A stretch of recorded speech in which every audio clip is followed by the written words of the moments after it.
그 애니메이션 게임 마신 PC-FX. The game is FX. Hey everybody, welcome back to Video Game Esoterica and our continuing series on the NEC PC-FX, and you can't talk about this console without talking about one of the launch games, and that is Battle Heat, because NEC and Hudson Soft positioned this to be the kind of definitive proof of what the PC-FX could do from a hardware perspective. And while it is impressive as far as full motion video is concerned, I think they forgot to actually put in any sort of gameplay whatsoever, because as an example of what the PC-FX can do, this is probably the worst one around, but of course it's fun to talk about as far as the history of the system is concerned. Before you get too far involved, do me a huge favor, go down below, hit like, subscribe, and that notification bell definitely helps us out. And if you feel so inclined and want to support the channel, we got a Patreon link down below as well. So right off the top, it does something very weird.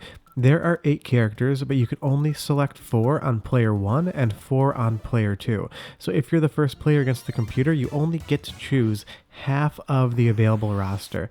And the reason I think that occurs is because this is a full motion video game in motion JPEG, and they did not want to change the direction of the animations. Even if they could have just flipped the screen, it seems like a limitation because of how it was animated. But you'll see here, it's really hard to tell, am I playing the game or is it playing itself? And that is the biggest issue with Battle Heat. There are different timed inputs. It's almost like a Dragon's Lair style game, except there really aren't any understandable visual cues on the screen except the frames of animation and that little bar at the bottom. I will say I cannot figure this game out.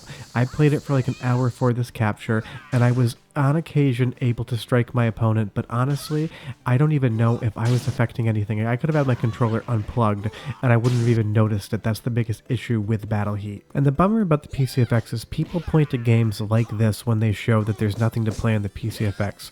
And don't get me wrong, I'm not suggesting you play Battle Heat unless you want to check out the technology behind it. Watching this video is more than enough, trust me. But I don't understand why NEC and Hudson Soft decided to launch a console with this being one of the 2 launch games. Because of course from a technical perspective, the real-time decompression of motion JPEG assets looks amazing in motion. This is better looking than the PlayStation 1 or the Saturn could do as far as video is concerned, even if you put on a VCD pack or otherwise. But from a gameplay perspective, this basically has no gameplay whatsoever, and you'll see that I lost the match handily, and I've never actually won a match in Battle Heat. But why, from a gameplay standpoint, is this what NEC and Hudson would think players wanted? Because they wanted to capture a more mature, quote-unquote, audience with the PC-FX. But coming from the PC Engine, you had amazing platformers, you had amazing shmups, you had amazing RPGs. Every genre was shown on that system. And this is where they decided to go with it. It is just a very bad business decision. Because, like I said, technically, this looks nice. The colors are incredible. We're running motion JPEG at 30 frames a second. It all looks and sounds very impressive, but they just forgot to actually put any gameplay in whatsoever. And I have played this game as a 2-player game as well, with 2 controller pads plugged in, me trying to play both characters, and I still do not understand it in the least. And that's why it's such an interesting game to talk about, but such a disinteresting game to actually play, because it's showing off all the technical capabilities of what the PC-FX could do, and also showing all its shortcomings at the same time. Because you'll see my character jumps, but I don't understand how to execute an attack after jumping. You can just continue to jump in place and nothing makes any sense whatsoever. And I've looked up move lists, I've looked up FAQs for this game, I've tried to get better at it, and it doesn't make any sense. If I was a Japanese gamer in the 90s and I bought the PC-FX on launch date and I picked Battle Heat for the game, I would have been absolutely heartbroken. Now the one good thing is it does sound really nice, so go ahead and listen for about a minute and I'll come back and talk more about why Battle Heat may be synonymous with the PC-FX, but it's also to its detriment. But enjoy.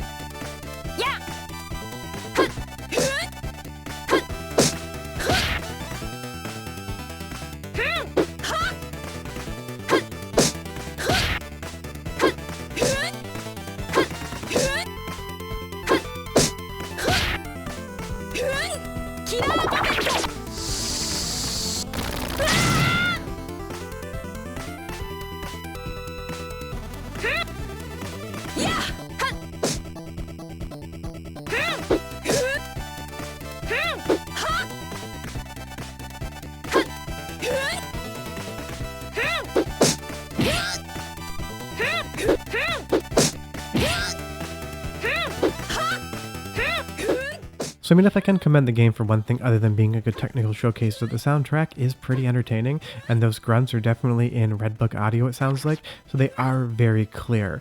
And like I said, as far as the visuals of this game is concerned, it does look really nice. We have all of this full motion video running and transitioning based upon your button inputs, and it instantaneously plays. There is no lag between what you're doing versus what you're seeing on the screen. The issue is you have absolutely no idea what you're doing because the game never explains it, and it's basically impossible to understand it. Like I said, I have no idea what I'm actually doing when I'm pushing buttons, even though I'm going by a move list. Things don't seem to work the way they're supposed to work. I've also tried this game on emulation to make sure that my capture setup wasn't putting in any inherent lag, which is causing me issues, and I have the same result across both games. And the biggest issue with Battle Heat is if you don't own an original copy like I do, because of the full motion JPEG, burning this to a CDR, it is just going to skip and it's going to be unplayable. So the best thing to do is just watch a video.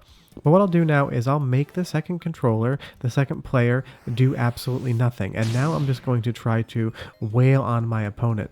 And you'll see here, we get these nice stances, and I've got to punch in here or there, but I can only seem to manage to pull off one individual move. I jump into the air, I try to do something, I lead with the shoulder, but there's so many other special moves with these incredible animations that it seems like only the CPU character can pull off. And there's one button for a taunt that does absolutely nothing for you, and that's the move that seems to be the easiest to pull off, which is pretty laughable if the taunt is the easiest thing you can do in game. But the weirdest thing is, why did NEC think this is what gamers wanted? Because the Sega CD had been out and had failed by now, and what the Sega CD proved is that no one really wanted to play full motion video games.